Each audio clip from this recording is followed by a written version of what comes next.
সম্মানিত দর্শক, July August বিপ্লবের পর বাংলাদেশের কিংস পার্টি হিসেবে প্রতিষ্ঠিত হওয়া ছাত্রদের যে সংগঠন, এটির ভবিষ্যৎ কি? খোলামেলা বলতে গেলে কিংবা নির্লিপ্তভাবে বলতে গেলে ভবিষ্যৎ একেবারে অন্ধকার। এবং এই রাজনৈতিক দলটি পরিপূর্ণভাবে 100% ডাব্বা মারবে এবং ডাব্বা খাবে। আপাতত রাজনীতির যে বিজ্ঞান বা রাজনীতির যে অঙ্ক বা কেমিস্ট্রি, এটাই বলছে।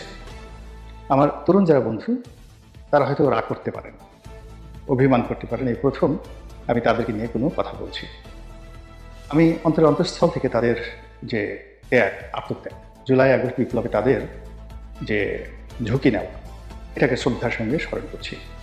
কিন্তু কোনো অবস্থাতেই তাদের রাজনৈতিক যে দল গঠন, এটিকে আমি আগেও সমর্থন করিনি, এখনও করছি না। এবং তারা যদি আরও 100 বছর ক্ষমতায় থাকে, তবুও আমি বলবো যে এটা ভালো কাজ হয়। কেন? কারণটা হলো যে আমাদের দেশের রাজনীতির একটা ইতিহাস আছে, রাজনীতির একটা অঙ্ক রয়েছে, বিজ্ঞান রয়েছে, কেমিস্ট্রি রয়েছে অর্থাৎ রসায়ন রয়েছে, ফিজিক্স রয়েছে, জীববিদ্যা রয়েছে। এর কোনোটার মধ্যেই ছাত্রদের এই দল গঠন, রাজনীতি করা, এটি পড়ে না। ছাত্র বন্ধুরা পড়াশোনা করেন, তারা জানেন যে এই পৃথিবী, বিশ্ব ব্রহ্মাণ্ড যা কিছু তৈরি হয়েছে, সব কিছুর মূলেই সংখ্যাতত্ত্ব রয়েছে, অর্থাৎ ম্যাথমেটিক্স রয়েছে।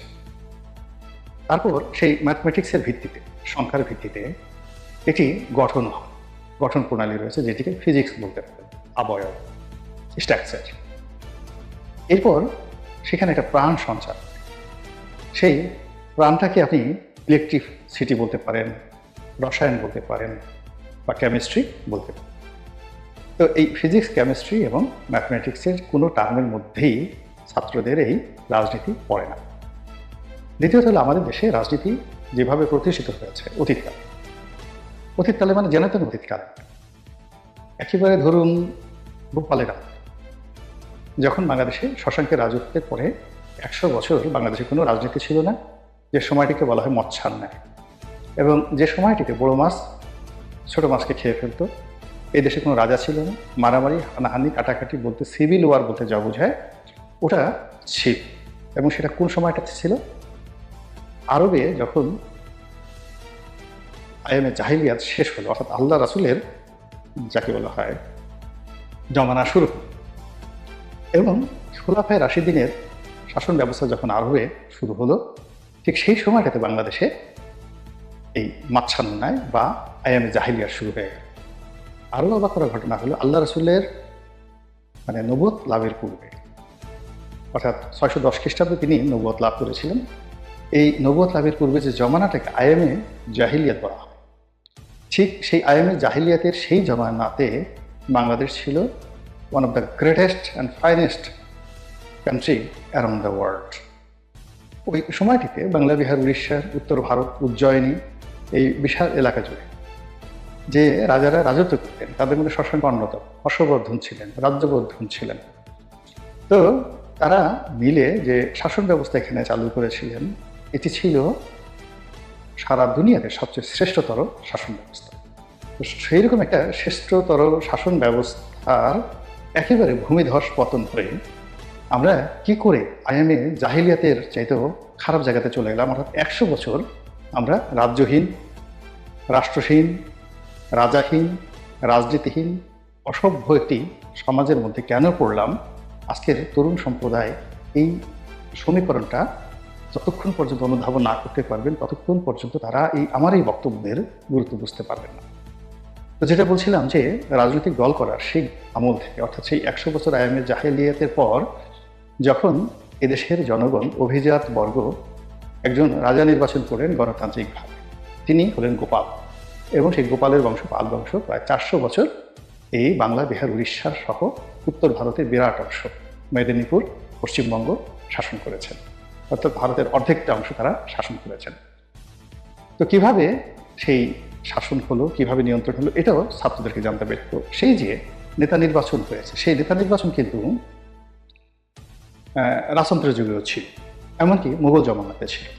এখন সম্রাট বাবর মারা যাওয়ার পর কে হবেন সাম্রাজ্যের প্রধান, তা নিয়ে কিন্তু হুমায়ুনের ভাইদের মধ্যে যুদ্ধ হয়েছে, মারামারি হয়েছে, এবং গণতান্ত্রিক পদ্ধতিতে মনোনয়ন ছিল, কিন্তু তারপরে গণতান্ত্রিক পদ্ধতিতে হুমায়ুন বাদশাহ নির্বাচিত হয়েছে এবং বাদশাহ নির্বাচিত হয়ে তার ভাইদের বিরুদ্ধে তার যুদ্ধ করতে হয়েছে। একইভাবে আকবর, অর্থাৎ আকবর একমাত্র সন্তান, কিন্তু তার সিংহাসন আরোহণটা এত সহজ ছিল না। সেখানে নির্বাচন হয়েছে, অভিজাততন্ত্র আমির ওমরা যারা আছে তাদের ভোটে তিনি নির্বাচিত হয়েছে। বাবরের ক্ষেত্রে তেমনি হয়েছে। তার আগে দাস বংশ ছিল, সুলতানি আমল ছিল দিল্লিতে, বাংলাদেশে। সব ক্ষেত্রেই পূর্বতন সম্রাটের মনোনয়ন, তার সঙ্গে সঙ্গে অভিজাত বর্গের মনোনয়ন এবং নির্বাচন, এটি ছাড়া রাজনীতি হয়নি, কেউ সিংহাসনে বসতে পারে। তো সেই ক্ষেত্রে ডক্টর মোহাম্মদ ইউনূস যতই বলেন না কেন এই একটা বিপ্লব হয়েছে, বিপ্লবী ছাত্ররা তাকে বসিয়েছে, দিস ইজ এ ফেক, ইতিহাসের সঙ্গে এর কোনো মিল নেই, এটি কথার কথা চাপিয়ে দেয়। কাজেই এই জিনিস নিয়ে এগোনো যাবে। দ্বিতীয়ত, বিপ্লব সবসময় বিপ্লবীদেরকে খেয়ে ফেলে, একটি কথা হচ্ছে। এজন্য বিপ্লব হওয়ার সঙ্গে সঙ্গে বিপ্লবীরা পালিয়ে যায় বাঁচার জন্য। চে গুয়েভারা পালিয়ে গিয়েছিলেন, তারপর কিন্তু তিনি বাঁচতে পারেন। সালভেদর আলেন্দে বাঁচতে পারেন, এরকম বহু বিপ্লবী, বঙ্গবন্ধু বাঁচতে পারেন। তো বিপ্লব সবসময় বিপ্লবীদের খেয়ে ফেলে। আমাদের এই সমাজে যারা বিপ্লব করেছে, আলটিমেটলি সেই বিপ্লব কিন্তু তাদেরকে খেয়ে ফেলেছে, এই সময়টাতে খেয়ে ফেলেছে। এবং খেয়ে ফেলার প্রথম লক্ষণ হলো এই, তারা রাজনীতিতে এসেছে, যাদের ইতিমধ্যে বদনাম হয়ে গেছে কিংস পার্টির।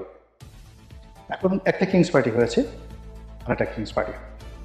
যদি এই ছাত্ররা ফিদেল ক্যাস্ট্রোর মতো কিংবা আয়াতুল্লাহ রুহুল খমেনির মতো দীর্ঘদিন ধরে একটা বিপ্লবের বাণী প্রচার করে, যুদ্ধ করে, বিপ্লব সাধিত করে তারপরে ক্ষমতায় বসতেন, বিপ্লব তাদেরকে খেতে পারত। কিন্তু আপনি দেখুন, বিপ্লব কিন্তু আরেকটু হলে লেনিনকে খেয়ে ফেলেছিল।